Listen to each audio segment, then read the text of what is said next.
Cool. So everyone, I'm Bryan. This picture has nothing to do with the degree or anything, just a picture of me. But I studied Actuarial Studies and Commerce in university. I graduated last year, and I'm now working full-time at NRMA, fun fact. I used to work at Expedia, which is a travel company, but now I'm at NRMA. So fun fact, I'm also a weightlifter, so this is from the New South Wales State Championships. And yeah, so let's get into it. Can you summarize your degree in a few sentences? So the way I'd summarize a degree is using mathematical statistical models to solve business problems. So for example, in the insurance world, how do you know how much should I pay for my insurance? How much should I pay for my premium? That number that you pay, that value that you pay, is calculated by an actuary who valued your probability of crashing the car, how much your car is worth, and when you are expected to crash your car. So using all that data, that's all compiled together into a model, and then to spit out a number which you pay for your insurance. That's one example of what an actuary can do. So what does a degree look like day to day? So unlike most people here, I only went to university 2 days a week, most of my part. It was very, I guess, chill in that regard, but day-to-day work is working with probability distributions like this. So probability models, there's all kinds of probability models out there which describe how likely something's about to happen, because different things have different probabilities.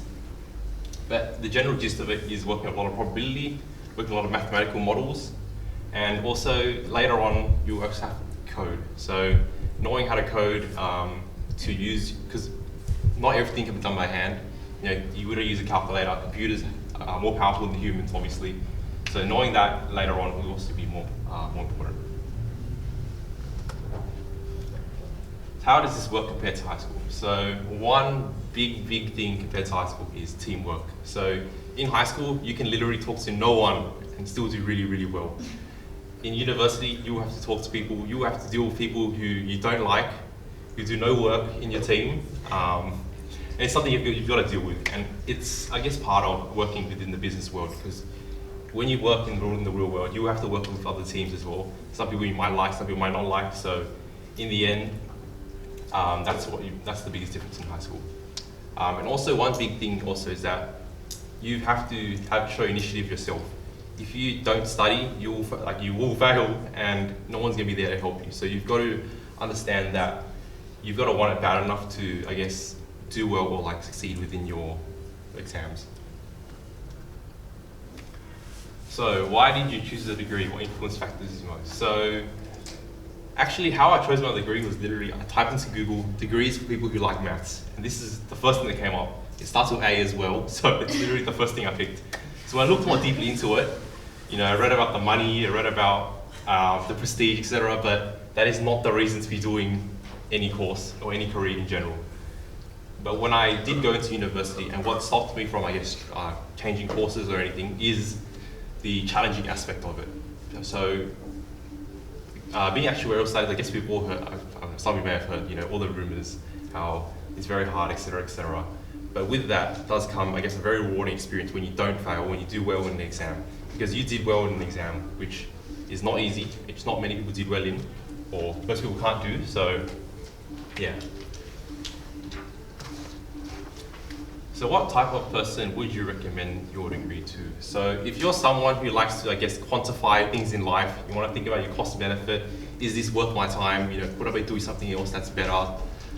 If you like to think of things very mathematically, then this is probably the degree for you, because later on, when you work in the real world, you'll be able to use your mathematical thinking, your quantitative ideas to grow businesses and help them make more money. And yeah, if you're someone who thinks very mathematically, this is probably something for you, and you want to work in the business world, this is it. So what career path leads to your degree? So actuarial studies, the most direct path is to be an actuary. However, with the skills that you learn during the course, all skills are actually very desirable to all employers.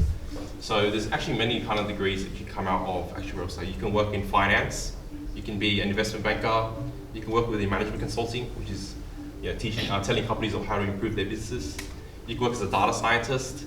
So there's a lot of variety of skills you learn within the degree, which you can apply to actually a lot of jobs that is not limited to just being an actuary.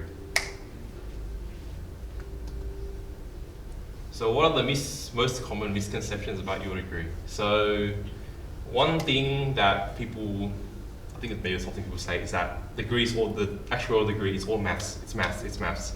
That is not true. Yes, maths is, I guess, a backbone of the degree, but a big part of the degree is using that maths to solve problems within the world.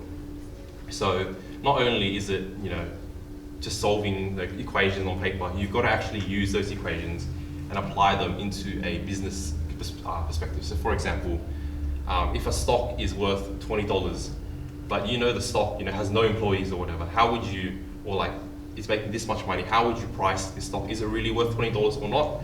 That's up to you to decide with the problem solving aspect. Another thing is probably, I think before I started, I heard a lot of how like the fail rate was super high. I heard 50% fail rates, but that is completely untrue. It is not 50%, it is not even 30%. Because in the end, the university, they don't want you to fail. They want you to pass, so they don't look bad on the university's part. Because as long as you do your work and develop good habits of studying early on and find what works best for you, then yeah, that's that. But it's nowhere as scary as all the rumors, what you read on the internet, it seems. Especially at UNSW at least. So what is one piece of advice you would give to a HC student to enter university? So I guess I'm going to repeat what everyone else has pretty much said. It's make friends, right? University is a very, I guess, unique social environment. After university, you will never experience anything like it ever again. Because once you work 9 to 5, like how I am right now, there's very limited time to really even go out. You will never actually go out in the afternoon ever again on the weekdays, pretty much, unless you take annual leave or whatever. But yeah, so being able to make friends and network with people and see what connections they have, and making friends also will help you do your assignments, because in the end, everyone's in the same boat in university. Everyone just wants to pass exams and do well. So having friends, to network off and complete your assignments together and study with together is probably the top thing in university. Cool. Anyone have any questions? Yes? How mathematical is commerce? Commerce. It depends on what you do. With commerce, it's very, I guess, general, because there are majors in commerce. You can do marketing in commerce, finance in commerce, accounting. So if you choose something like accounting or finance, it's a lot more mathematical, a lot of valuations. So you got to calculate how much something is worth, for example. But if you do something like marketing, it's more like essay based, or yeah. It depends what you want to specialize in for commerce. When you pick commerce, usually in the first year you can do a bit of everything, so you can decide what's best for you. So yeah.